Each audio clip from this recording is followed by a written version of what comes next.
This video is going to be an overview of all of the other videos in the playlist, which go through the early years of hominin evolution.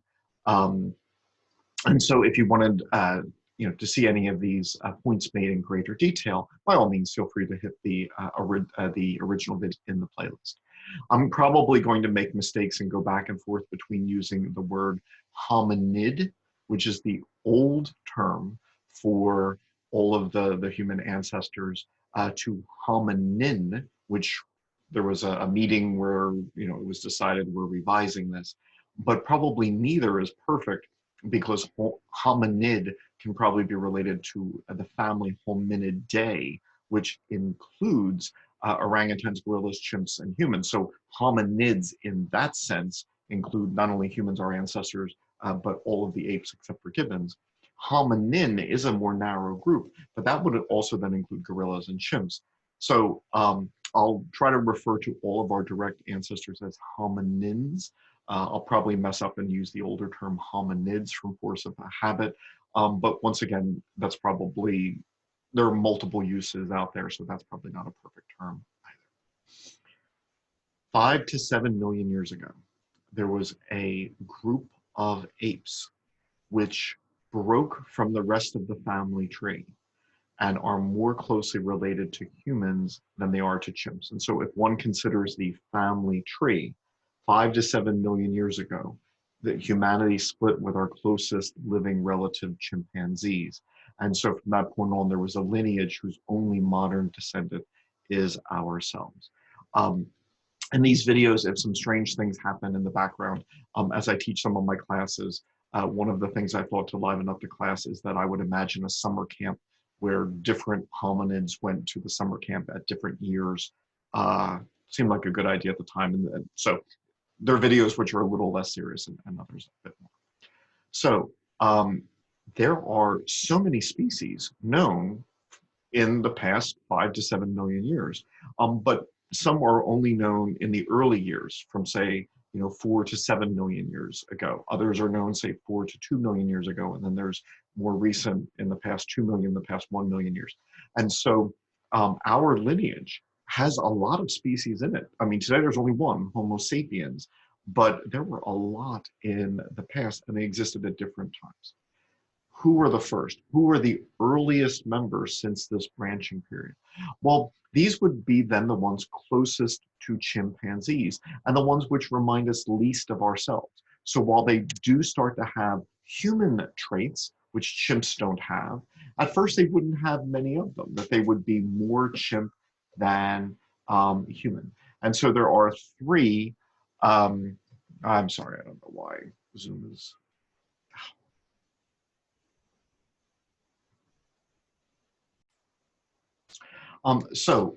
there are three hominids which are known from the 5 to 7 million year period. And so if you're asking who is at the base of the hominin family tree just after our lineage separated from chimps, these three are the candidates we know of today.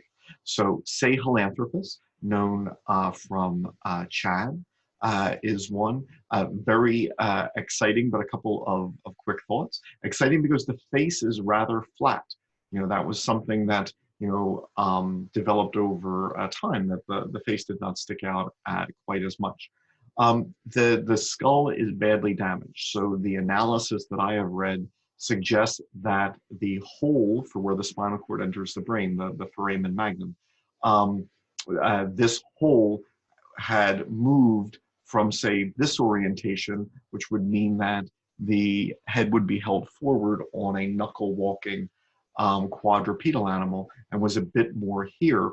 But to be honest, because the skull is badly damaged, that's certainly interesting and significant. But I would personally wait for better skulls to be found. The incisors are small. That's another human-like feature as opposed to the large incisors of other chimps. But its brain case is very small, and that will be true of all of these early members of our family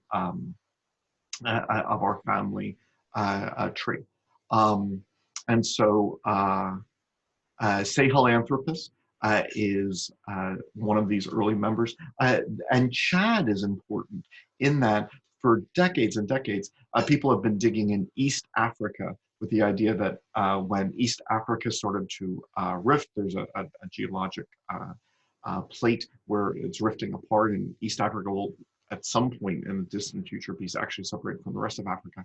In any case, that as it became drier, that tropical forests went to grasslands, and so any apes which had lived in trees, had to now live more on the ground. That this would have been the impetus for human evolution. That's great, but it's now obvious that there's actually a couple finds in Central Africa where people weren't digging. So Sahelanthropus known in Chad, there is an Australopithecus afarensis known from Central Africa, which is exciting because areas which had not been a primary focus for the search for hominids may now yield good results. Orrorin is another such individual. Now, Orrorin is not known from full skeletons, but a number of different leg features suggest that it was becoming better at upright walking. Nowhere near as good as us, but better than chimps, so that there were some traits of the leg which it shared with humans, but not with chimps, signifying that there was the beginning of adaptation for upright walking. And then the Ardipithecus skeletons would be perhaps the most significant. Now, there are two species of Ardipithecus currently identified. One would be in the 5 to 7 million year range, which is our current interest. But the better known species is from 4 million years ago. And so they're more complete skeletons. What do we know? Well, we know that it was better at bipedal locomotion than chimps. So there had been adaptations to being better at walking upright, but it was not as good as the Australopithecines, which will come next. So it's transitional between chimp-like apes and the next group of hominids. There were no modifications of the knuckles the way that we see in chimps and gorillas, and so that it probably was capable of both some upright walking, but then also of going down on all fours, but it probably would have gone down on its hands rather than on knuckles the way we see in chimps and gorillas. Now, these fossil finds are only known from Africa, as would the Australopithecines be only known from Africa. So for millions of years, our lineage is known from Africa only and no other continent on Earth. So that is significant. And so once again, there are these three species, Sahelanthropus, Orrorin, and Ardipithecus, which occupy, that are the only species known from that important time right at the base of the human family tree after humanity separated from the chimpanzee lineage. Now, there were adaptations towards upright walking. That seems to have been something which happened, from the beginning. There was not a corresponding increase in cranial volume. Now, some of this is a little bit sillier. Once again, I imagined a summer camp scenario where different species threw their skulls against the wall and the skulls landed based on their cranial volume. So if you look at modern chimp range in cc's, cubic centimeters, the modern human range up here in blue. So when a chimpanzee throws its head against the wall and you see what the volume is, it's in here. Now, there's some variation. There's always variation in the species. There's also differences in gender, male and female. There's two different species of a chimp. And so, there is some variation. If we were to ask what is the cranial volume of Sahelanthropus and Ardipithecus, well, it's small. Not only is it in chimp range, both Sahelanthropus and Ardipithecus, it is at the bottom of chimp range.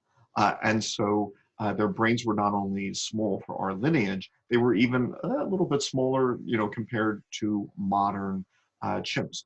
And so while the brain case of the human ancestors would get bigger, That isn't what happened first. So our lineage first adapted towards upright bipedal locomotion, and the increase in cranial volume then came later. And so I had Orrorin, we don't have enough of an element, yeah, of skull elements to make an estimate. But from Sahelanthropus and Ardipithecus, the brain case did not leave chimp range in the earliest period here. A few other things which we're making some changes. One is canines. Um, Obviously, animals need to defend themselves, and very often, animals fight among themselves. Very often, males fight with other males around breeding times. And in many primates and in apes, the canines can be large and formidable weapons. But another thing that happened early in our lineage was the size of the canines decreased. So this would probably mean a couple of things. One, it would mean that our ancestors were less able to, say, defend themselves from, say, cats, which, if you're leaving the trees and coming down to the ground, losing this weapon, that's a problem. But maybe that was then, encouraging more cooperation, even tool use. If there was fewer, if teeth were less of a factor, maybe other things like throwing rocks and sticks were. It certainly would have affected interpersonal dynamics, all right, because the other individual is less threatening, less able to seriously maim you without those big um, canines. So the cohesion of a group might have been a factor in this.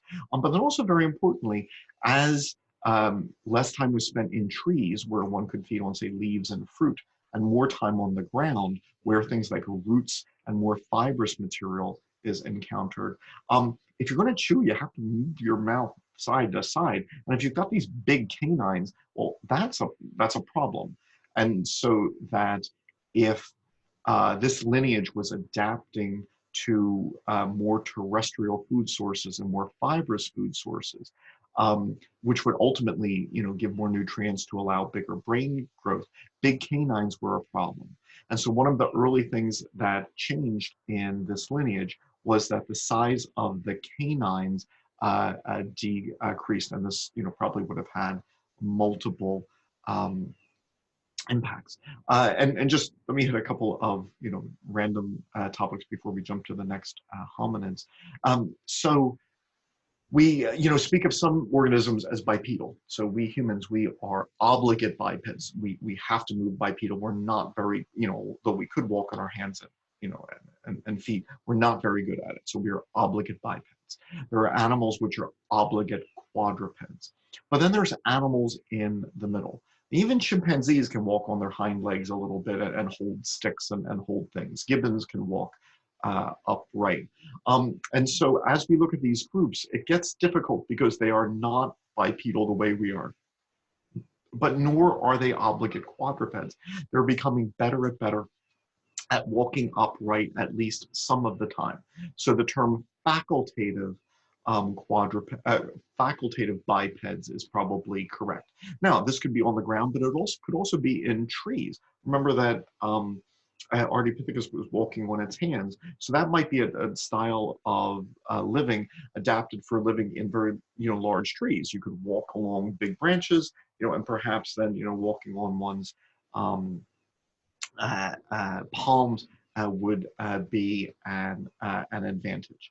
And so this group was slowly becoming better at being bipedal, but it's not an X or Y. You're not quadrupedal or bipedal. There's a huge area in between where you can, rely on both, be a little quadrupedal and a little bipedal, and then get better. So it's not as if you have to pick one or the other, and these early ones seem to have been adapting gradually to more bipedal locomotion, but still capable of quadrupedal locomotion and life in the trees. If you were to look at the teeth, not only are we seeing a difference in the canines, but also in the thickness of the enamel. So once again, if you're going to eat more fibrous material instead of instead of leaves and roots and the like, then you're going to need thicker enamel on your teeth. And so these hominids, their fossils show that they were developing thicker enamel, meaning that their food was, their dietary items were changing, which makes sense in a world that was becoming cooler and drier and grasses were spreading. There are things that we'll never know. So the things that make humans unique, speech will be tough to trace if you just have fossil remains. Also, one of the things, you know, humans do more than others is use facial expressions, and we cry. Lots of animals can release tears, but you know, very often it's a way of releasing excess salt. We tie it to emotion. When we're sad, we cry, and those in our group can tell that we're sad. But chimps don't do that. Most animals don't. So crying as a release of, you know, emotion, that's unique to humans. But obviously, the fossils will never tell us where that arose. So this is just the next video. We'll go through the next group of fossils, the Australopithecus.